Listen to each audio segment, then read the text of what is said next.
Stim simping for the Beastman is still better than a single foot fetishist. I agree. Here's a thought though.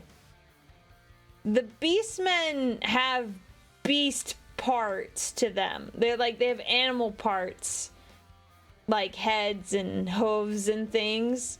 But at least the people who like feet, it's like a human. Obviously, liking the Beastman is not necessarily a gateway to anything. I'm not gonna say what that is, you all know. But like, I'm just saying, if we're breaking it down to like the very base components, I think liking feet is better. No. I know, and I also know that people who like feet, it can get really bad. I'm fully aware that I am a sweet summer child and I have no actual reference for the things people do, but there are things that are worse. Stim being down bad for Beastman is just a side effect of the smut novel she made the mistake of reading. Wait. No, okay. Grand Tourist. Do you... Oh no. Please don't tell me it is the, Morning Glory milking farm that I've heard a lot about? That's the one? Yeah, that's what I thought.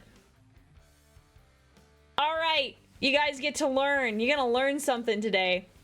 Man, this is going in my browser history. I hate this. This is a book cover of the story that I told you guys, Morning Glory Milking Farm. I heard a synopsis of it because I was like, what the heck are women reading nowadays? It's basically, this lady, she has debt, and she lives in like a world where it's like the real world kind of mixed with a fantasy world. She gets a really good job. She gets paid to milk minotaurs, male minotaurs, because apparently the milk, obviously it's milk, is like really good for medicinal purposes. It like actually is. Yes, the milk, of course, it's milk. And then she ends up falling in love with one of her clients. But like he has the face of a minotaur. Basically, yeah, she falls in love with him, and they clearly do the nasty. But yes, the cover does say monster bait romance. Yeah, it's romance in the loosest sense. Sure, I actually didn't read the book. I actually didn't. I saw a video of like a content creator I like reacting to it, and I was like, huh, let me look at this. Like, and I was like, bro, because I'll level with all of you. I read the A Court of Thorns and Roses books, and like it's got like it progresses in the smut, and I regret reading those. So I was really curious, because that was several years ago now, so I was like, man, how far have things gone? Because it seems like everything's kind of leaning towards the smut direction.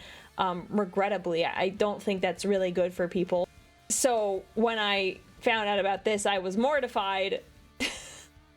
Honestly, I do think it's not a great thing for society.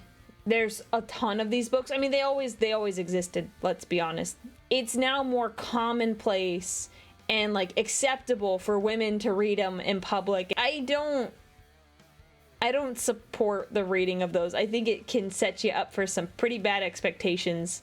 I say that as someone who developed some bad expectations as a result of reading one of these. Still a better love story than Twilight? No, Twilight's better. Twilight is better than that. You know, it's cheesy and teenagey and girly.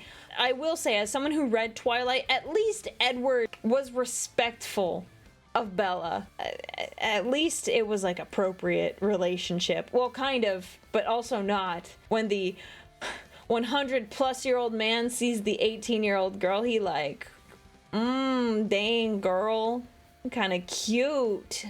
And it's the trope as old as time. Marathi and Malekith are better than Twilight. Ew, no. No.